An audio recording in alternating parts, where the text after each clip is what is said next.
Ngayong araw ay ibabahagi ko sa inyo ang isa na namang kwento ng krimen na nangyari sa bansang Australia. Ito ay tungkol sa isang kaso ng isang ina na dinukot at dinala sa isang liblib na dead-end street. At doon, nangyari ang isang nakakahindik na krimen na halos hindi maisip ng isang normal na tao. Ang krimen ay nangyari sa isang tahimik na gabi kung saan ang ina ng tahanan ay sapilitang kinuha, kinarga sa sasakyan at dinala sa isang lugar kung saan nagwakas ang lahat sa pinakabrutal na paraan. Hanggang saan naaabot ang kasamaan ng tao na dulot ng paghahangad ng paghiganti at sino ang nasa likod ng karumal-dumal na krimeng ito. Ngayong araw ay samahan niyo akong himay-himayin ang kaso ni Tran Si Kim at ang malalim na detalye sa kanyang kamatayan.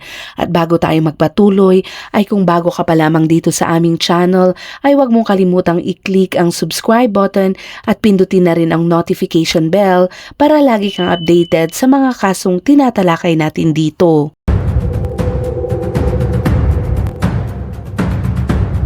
Krimen X-Files.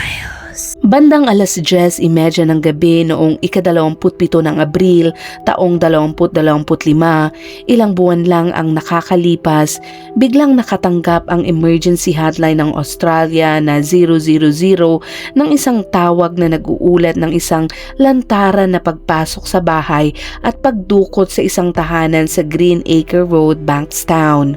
Ang nanginginig na boses sa linya ay mula sa isang 15 taong gulang na binatilyo na sobrang takot na takot. Ikinwento niya kung paano inatake ng marahas ang kanyang ina ng isang grupo ng mga armadong lalaki at kinaladkad siya palayo. Kinumpirma din ng mga kapitbahay na nakarinig sila ng mga sigaw mula sa bahay sa kalaliman ng gabi. Pagdating ng lokal na pulisya sa lugar, ang eksena sa harap nila ay nakakabiyak ng puso. Isang 15 taong gulang na teenager ang nakaupo sa labas dahil sa pagkabigla.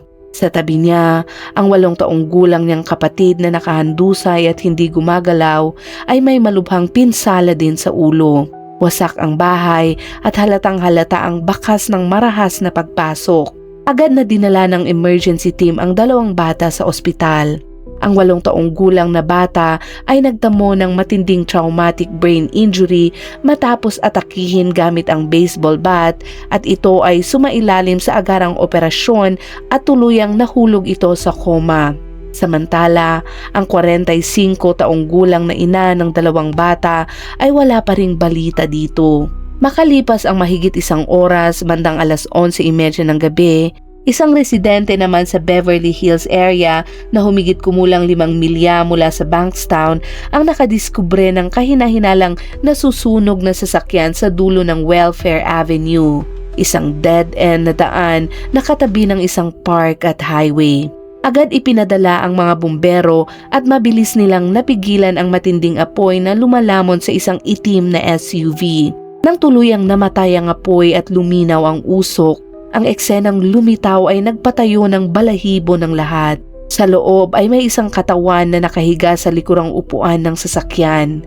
Napakabigat ng eksena na maraming bumbero ang umamin na hindi nila kayang kalimutan ang kanilang mga nakita. Agad na nilagyan ng police line ang lugar at kahit hindi makilala ang biktima gamit ang mga mata, malinaw sa instinct ng mga investigador na ang katawan sa SUV ay malamang ang babaeng dinukot sa Bankstown 1 oras lang ang nakakalipas. Nang makita nila ang sinunog na sasakyan at ang bangkay na hindi na makilala, napagtanto ng pulisya na isang napakabigat at malupit na krimen ang hinaharap nila.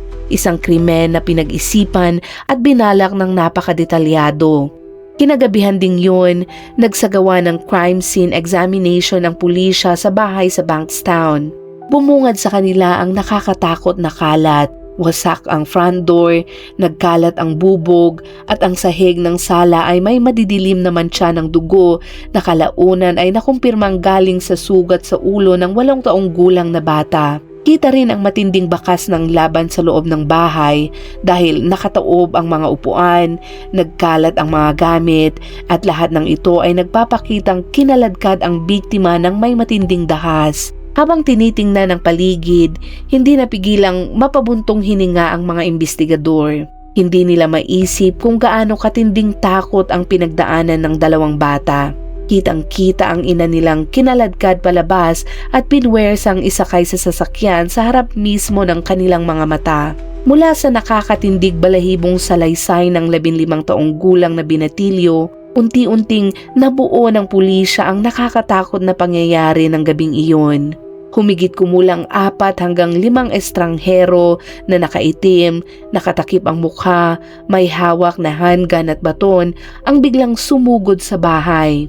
Binugbog nila ang nakakabata niyang kapatid gamit ang baseball bat habang tinututukan naman ng baril ang ulo niya para kontrolin siya bago sila bumaling sa ina.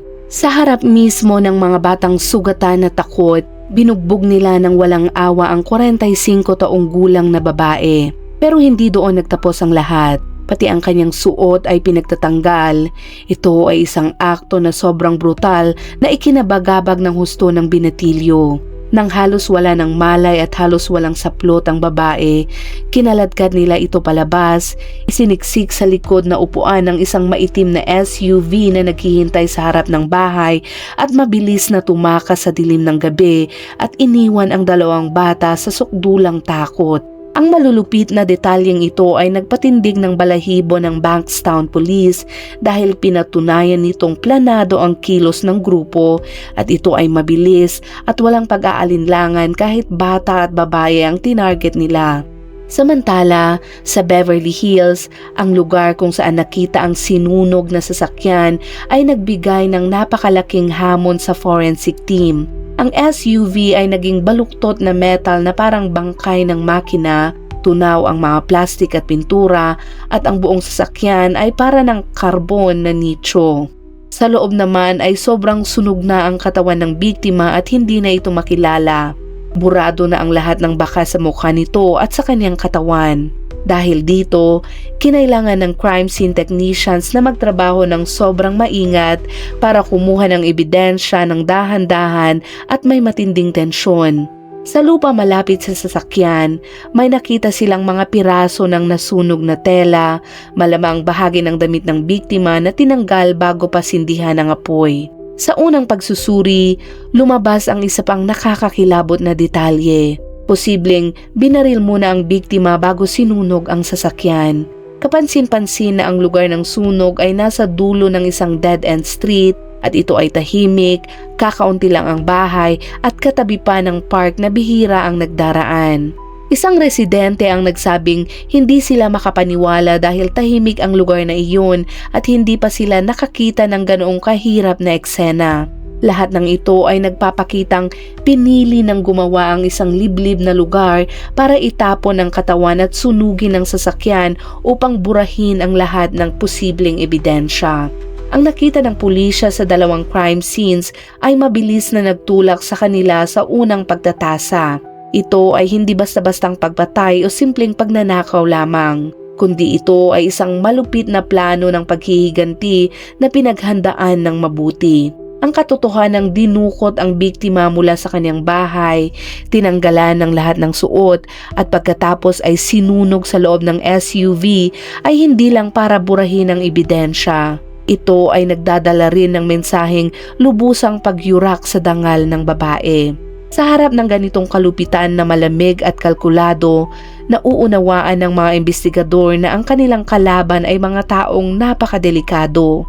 Kinagabihan ding yun, bumuo sila ng isang espesyal na task force na tinawag na Strike Force Bushfield na binubuo ng pinakamahuhusay na investigador mula sa New South Wales Major Crime Squad at lokal na pulisya. May iisang layunin sila, mahanap ang utak ng krimeng nagbayanig sa buong komunidad. Bagamat malinaw ang mga palatandaan na ang biktima ay ang babaeng dinukot mula sa Bankstown, nagpursige pa rin ang pulisya sa forensic examinations sa pangongolekta ng siyentipikong ebidensya. Tanging kapag lubusang nakumpirma ang pagkakakilanlan, saka makakakilos lamang ng mas matatag ang task force para habulin ang salarin.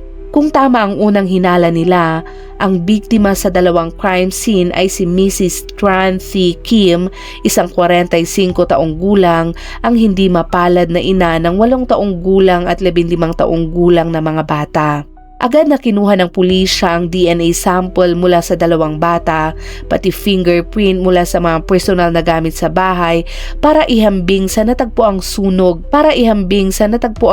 na katawan. Gayunpaman, dahil halos tuluyang nawasak ang katawan sa apoy, naging napakalaking hamon ang pagkuha ng DNA. At upang malinawan ang sanhi ng pagkamatay at para sa identification, nag-request ang pulisya ng autopsy. Habang hinihintay ang resulta, binago muna ng investigasyon ang direksyon at sinimulang buuin muli ang background ng nawawalang babae. Ayon naman sa mga kapitbahay at kaibigan, si Mrs. Kim ay isang Vietnamese na tahimik mamuhay, mabait at hindi nakikipag-away o nagkaroon ng kaaway. Ngunit may isang detalye na mahalagang napansin. Ang kanyang asawa na si Mr. Tung Nguyen, isang 45 taong gulang, ay wala sa Sydney nang mangyari ang trahedya. Sabi ng mga kamag-anak, lumipad si Mr. Tung papuntang Queensland para sa trabaho ng ilang araw. Nang mabalitaan niya ang nangyari, labis ang kanyang pagkabigla at agad siyang nag-book ng flight pabalik ng Sydney upang kumpirmahin ang pagkakakilanlan ng kanyang asawa at para alagaan ang 2 anak na patuloy na nasa trauma dahil sa nangyari. Ngunit nang lumalim ang pagsusuri sa records, naabutan ng pulisya ang isang malaking problema. Halos wala ni isang kamag-anak si Mrs. Tran Thi Kim sa Australia. Mahigit 15 taon na siyang naninirahan doon at umiikot ang kanyang buong buhay sa kanyang asawa at 2 anak. Walang kamag-anak, walang malapit na pamilya at sobrang hirap makahanap ng taong pwedeng kontakin para sa dagdag na impormasyon dahil parang maraming lead sa investigasyon ang naputol.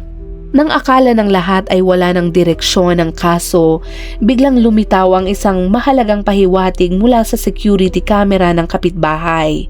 Kitang-kita sa footage ang isang grupo ng mga tao na pinipilit isakay ang isang babae sa sasakyan. Kahit malabo ang larawan at hindi makita ang mga mukha, sapat na iyon para suportahan ang salaysay ng 15 taong gulang na binatilyo. 2 kahina-hinalang sasakyan ang nakita, isang puting sedan at isang itim na SUV. Ito ang susi na nagbukas ng bagong direksyon ng investigasyon.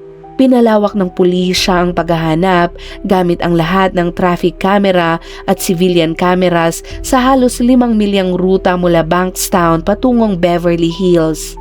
Kumuha at nagsuri sila ng napakalaking dami ng data mula sa public cameras hanggang residential cameras.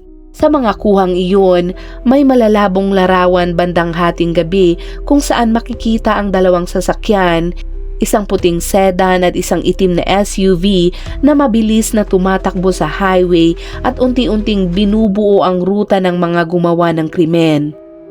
Hindi pa sila tumigil doon. Naglabas din ng public appeal ang pulisya. Sinabihan nila ang publiko na kung may nakakita ng kahit anong kahinahinala noong ika-17 ng Abril, agad silang makipag-ugnayan sa kanila. Mabilis itong nagbunga. May isang testigo na nagsabing may narinig siyang malakas na andar ng makina malapit sa bahay ng biktima bandang 10:30 ng gabi. Isa pa ang nagsabing may nakita siyang usok na tumataas sa Beverly Hills bandang 11:30 daw, eksaktong oras na pinaniniwalaang nasusunog ang SUV. Bagamat walang testigong nakakita ng mukha ng gumawa, pinagsama-sama ng pulisya ang mga pahayag at camera data para mabuo ang isang malinaw na timeline. Bandang 10:30 ng gabi, dumating ang grupo na gumawa sa harap ng bahay ng biktima sa Bankstown, sinira ang pasukan at mabilis na umatake. Pagkatapos, isinakay nila ang babae at dumiretso patungong Beverly Hills. Bandang 11:30 naman sa isang liblib na dead-end street, doon nila pinaslang ang biktima pagkatapos ay sinindihan ng SUV bago tumakas mula sa lugar ilang minuto bago makita ng mga residente ang usok. Mahalaga ring tandaan na mula sa security camera footage, napansin ng pulisya na may isang puting sedan na lumitaw sa Canterbury Road bandang alas 10:45. Bandang alas 10:45. Ito ay papunta sa parehong direksyon ng isang itim na SUV na nasa ilang daang talampakan sa likuran. Dahil magkapareho ang oras, lokasyon at direksyon, halos siguradong magkasama sa convoy ang dalawang sasakyan.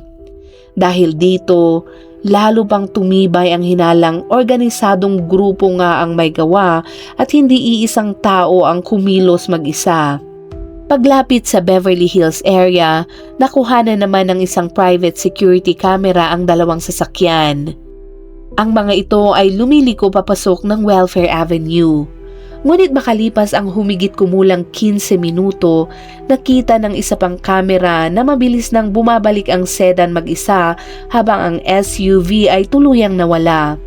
Mula rito, napagpasyahan ng pulisya na dinala ng grupo ang biktima sa isang liblib na lugar, pinaslang, sinunog ang SUV at pagkatapos ay sumakay silang lahat sa sedan para tumakas at iniwan ang nasusunog na sasakyan at ang katawan sa loob nito.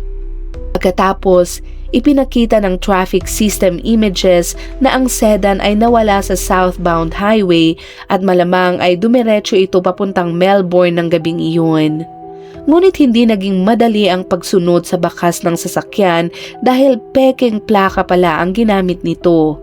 Ito ay nagdulot ng malaking hadlang sa investigasyon. Sa parehong oras, nakabalik na rin sa Sydney ang asawa ng biktima. Sa unang pagharap sa pulisya, halatang wasak na wasak ang lalaki at sobra ang kanyang lungkot.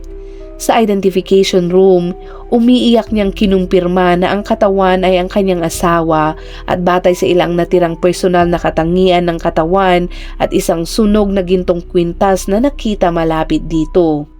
Ngunit ang tunay na napakabigat na bahagi ay nang tinanong siya ng pulisya kung sino ang maaaring may motibo para saktan ng kanyang pamilya. Matapos naman ang ilang segundong pag-aalinlangan, bigla niyang ibinunyag ang isang nakakayanig na sikreto. Ayon sa kanya ay kasangkot daw siya sa isang illegal na drug ring.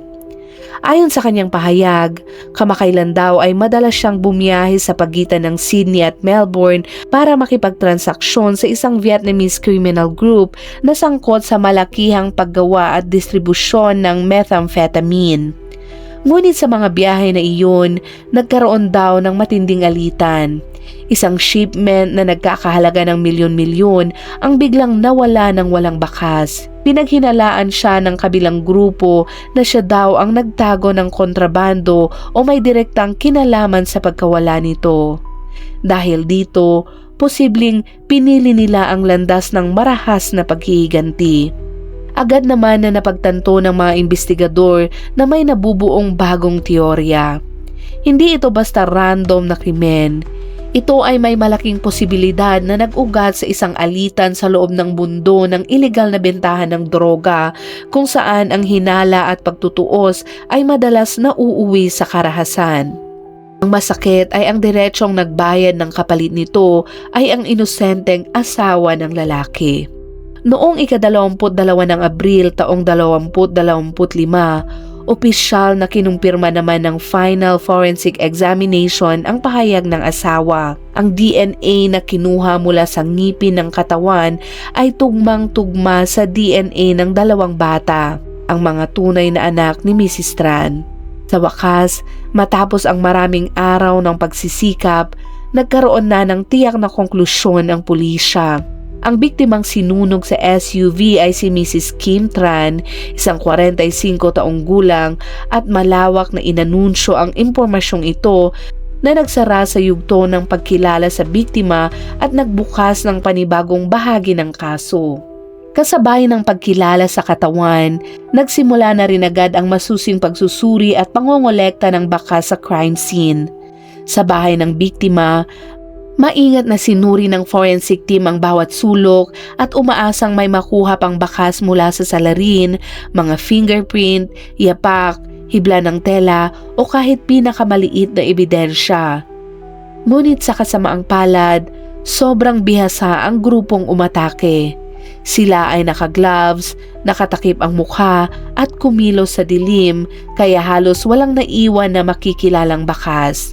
Gayunpaman, sa gitna ng kaguluhan, nakakita ang mga investigador ng isang piraso ng itim na duct tape na nahulog malapit sa pasukan.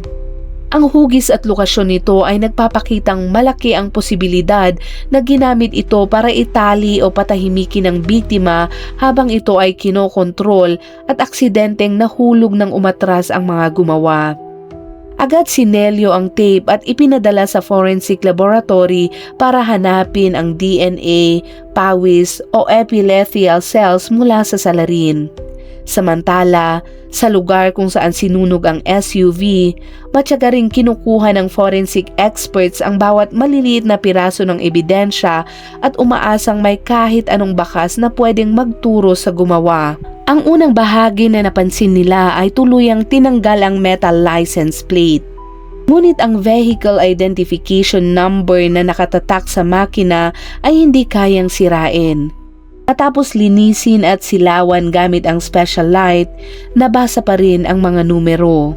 Mabilis na verifikasyon sa vehicle registration system ang nagpakitang ang SUV ay rehistrado sa Victoria, ngunit ang nakalista na may-ari ay isang ghost company na hindi naman talaga umiiral. Lalong pinatatag nito ang hinalang ang sasakyan ay gamit ng kriminal na grupo at malamang binili o nirentahan gamit ang sunod-sunod na anonymous na transaksyon para maitago ang tunay na pagkakakilanlan. Bukod dito, ang barrel casings na narecover mula sa loob ng sasakyan ay ipinadala rin sa ballistic analysis. Sa paghahambing ng rifling marks at metal composition, natukoy na ito ay mula sa isang .22 caliber na handgun.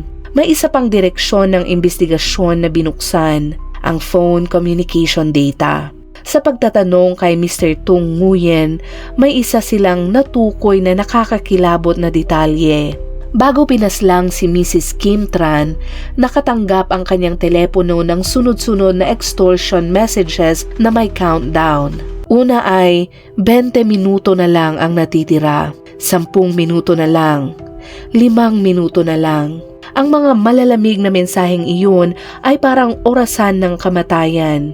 Nagsasabi ng sandaling malapit nang mangyari sa kawawang asawa. Ngunit noong oras na iyon, nasa Queensland si Mr. Tung at wala sa coverage ang kanyang telepono. Dahil dito, natanggap lamang niya ang lahat ng mensaheng ito matapos ang trahedya.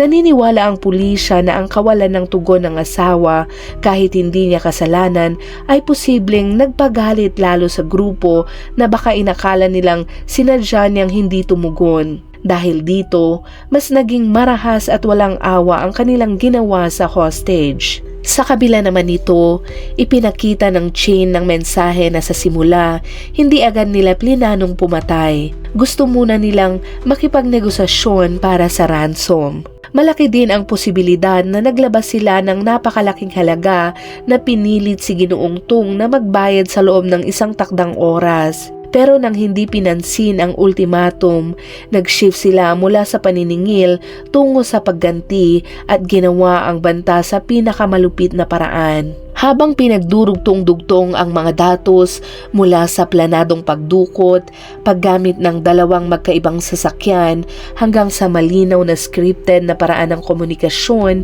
lalong luminaw ang kabuuang larawan. Isa itong organisadong grupo ng kriminal na sanay, may kanya-kanyang role at may network na umaabot sa iba't ibang estado. Dahil dito, mabilis na nakipag-ugnayan ang New South Wales Police sa Victoria Police para palawakin ang investigasyon. Lalo na sa grupo ng gumagawa at nagdi-distribute ng methamphetamine na inireport ng asawa ng biktima na may kinalaman siya.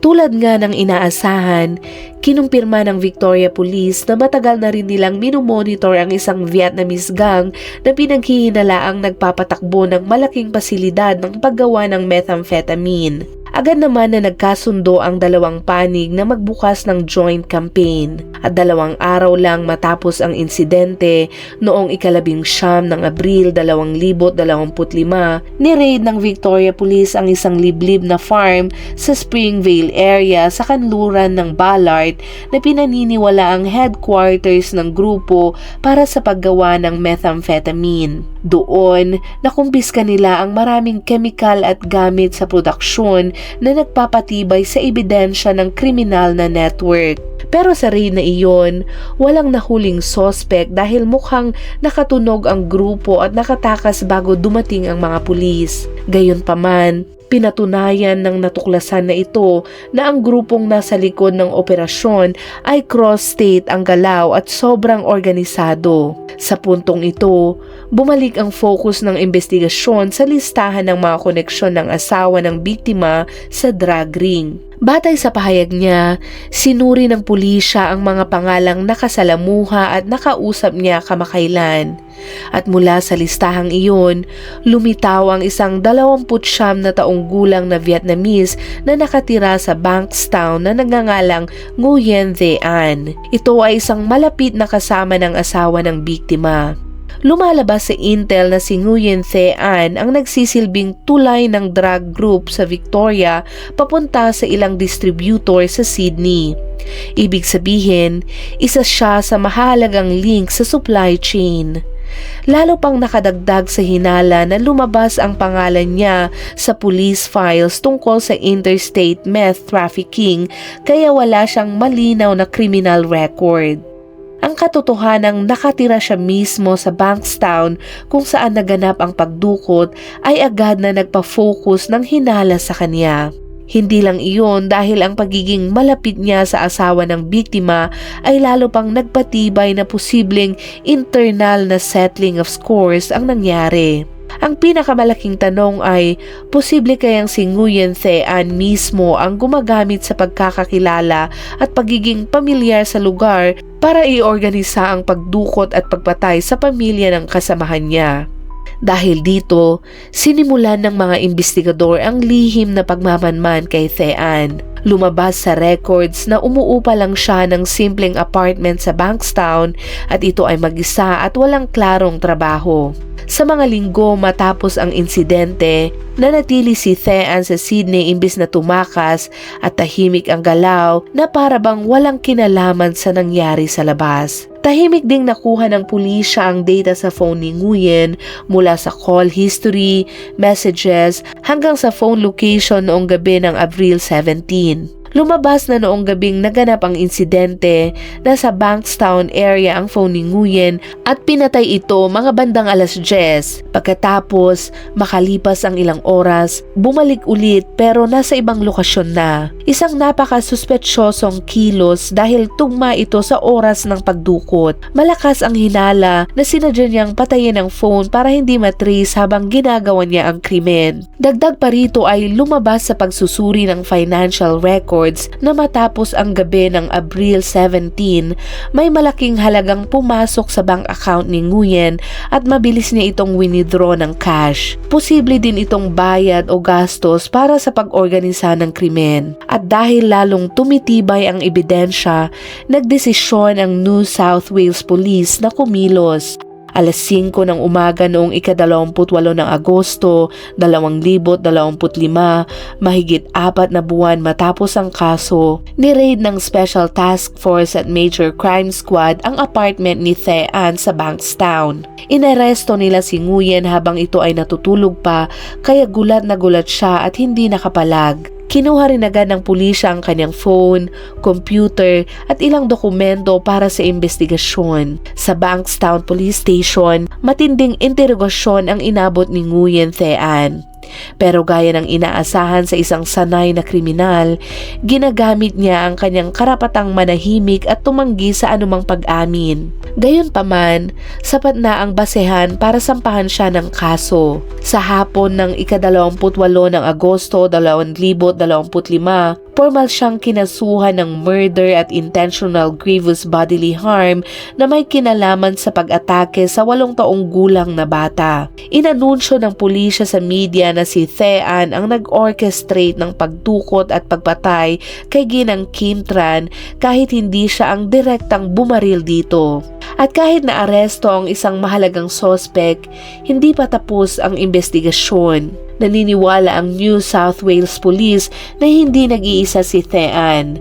Siya ay nag-hire ng 3 hitmen na siyang aktwal nagsagawa ng pagdukot at pagpatay. Ang 3 ito na bumaril ay hindi pa rin nahahanap. Sinabi ng pulisya na hahanapin nila ang mga taong ito hanggat dulo. Nakipag-coordinate na rin sila sa federal forces para matunton ang buong kriminal na organisasyon sa likod ng lahat ng ito. Dahil dito, pumasok ang kaso sa bagong yugto. Mula sa isang murder case, ito ay nagtungo sa mas malawak na investigasyon ng isang mafia ring at kriminal na network na kumikilos sa buong Australia. Lumabas ngayon ang tanong na sino nga ba talaga si Nguyen Thean at ginawa ba niya ito sa ina at 2 bata para parusahan ang kasamahan niya.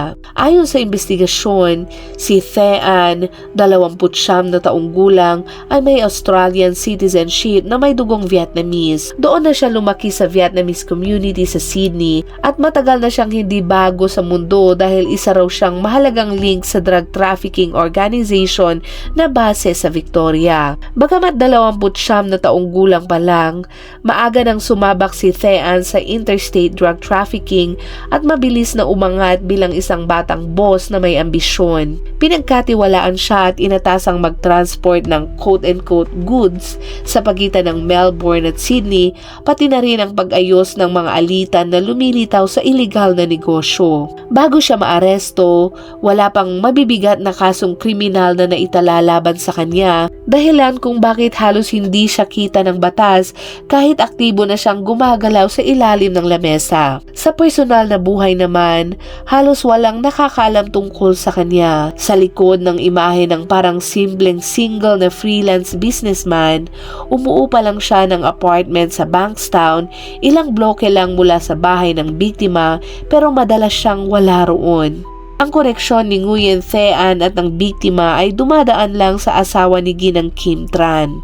Sinasabi din na sobrang lapit nila ng asawa ng biktima pagdating sa negosyo. At marahil doon, nang mawala ang quote-unquote goods ng grupo, agad niyang pinaghinalaan na ang kasama niya ang nagloko o naging pabaya. Nakakuha siya ng utos mula sa nakakataas o baka siya mismo ang nagdesisyong gumanti para takutin, parusahan at magpadala ng mensahe sa pamamagitan ng pag-atake sa pamilya ng taong ito. Dahil dito, pinaniniwalaang ang motibo ni Thean sa krimen ay para ayusin ang alitan at sabay maglagay ng pressure para piliting ibalik ng asawa ang nawawalang droga. Dahil dito, lumabas ang tunay na kalupitan at kalkuladong pag-iisip niya. Hindi siya ang direktang kumilos, pero siya ang nagmaniobra sa likod, nag-hire ng mga tao para gawin ang pinakamaduming bahagi ng plano. Ang malamig at walang pakialam na pag-uugaling iyon ay nagpagalit sa publiko at halos kapantay ng mismong aktong pagpatay. Kung titingnan sa pananaw ng pag-iisip, para siyang klaseng kriminal na may pinag-aralan. Alam niya ang galaw sa ilalim ng lamesa at ang panganib sa batas, kaya pilit niyang tinatago ang kanyang papel. Sa halip na siya mismo ang kumilos, nag-upa siya ng mga tauhan at gumawa ng mga alibay. Nanatili pa siya sa lokal pagkatapos ng krimen bilang tila pagtatapang-tapangan sa mga otoridad o baka naman ay kampante siyang napaka-perpekto ng kanyang plano. Pero sa huli, naabot pa rin siya ng batas at hinila palabas ng dilim para managot sa kanyang ginawa. Pagkatapos maaresto, mabilis na dinala si Thean sa korte at humarap sa Bankstown Local Court noong ika-29 ng Agosto. Sa hearing na iyon, hindi siya nag-apply ng bail at naiintindihan ito dahil sa sobrang bigat ng kaso at halos imposible para sa kanya ang makakuha ng bail. Tinanggihan din ng judge ang bail at inilipat si Thean sa remand status habang hinihintay ang trial. Sa labas naman ng korte, sinabi ng defense attorney sa ngalan ng akusado na nasa early stage pa lang ito ng legal process at magpiplead ng not guilty ang kliyente niya sa mga paratang. Ibig sabihin, plano ni Thean na itanggi ang lahat sa nalalapit na formal na paglilitis. Sa ngayon, hindi pa naaaresto ang mga direktang kasabwat, kaya si Nguyen Thean lang ang magiging defendant sa mga susunod pa na hearing. Posible itong gawing mas komplikado ang kaso dahil maaari niyang idahilan na ibang tao ang may kagagawan para lumiit ang kanyang papel. Pero ayon sa legal experts, mahirap patibayin ang ganitong taktika dahil sa dami ng ebidensya laban sa kanya. Ayon pa sa record, kinasuhan siya ng first-degree murder ni Ginang Kim Tran at intentional grievous bodily harm laban sa 8 taong gulang na bata. At kung mapatunayang guilty, maaari siyang maharap sa habang buhay na pagkakakulong ng walang parol. Sa ngayon, hindi pa nagaganap ang opisyal na trial sa hearing ng kaso. Patuloy na nakakulong pa rin si Nguyen Thean habang hinihintay ang trial at ayon sa kanyang abogado, handa raw siyang patunayan ang kanyang pagiging inosente bagamat para sa publiko, isa lang itong pagtatago ng kasalanan. At dyan nagtatapos ang kasong tinalakay natin ngayon. Isang kwento ng malupit at maingat na krimen, pero higit pa rito, isang babala sa lahat. Maging maingat sa kung anong klase ng negosyo ang pinapasok mo, kung sino ang katrade mo, at kung sino ang pinagkakatiwalaan mo sa buhay at negosyo. At kahit gaano ka pa kaambisyoso o kamatalino, may mga taong handang gumanti sa pinakamalupit na paraan at minsan ang mga inosenteng mahal natin sa buhay ang nagiging biktima. Ito rin ay nagpapaalala sa atin na hindi dapat natin binabaliwala ang panganib ng underground dealings o illegal na negosyo. Kahit na sa simula ay hindi nakikita ng batas, ang krimen at kasamaan ay may paraan para lumabas at dumating sa hustisya. Ang ating buhay ay hindi basta-basta at ang bawat desisyon ay may kaakibat na epekto.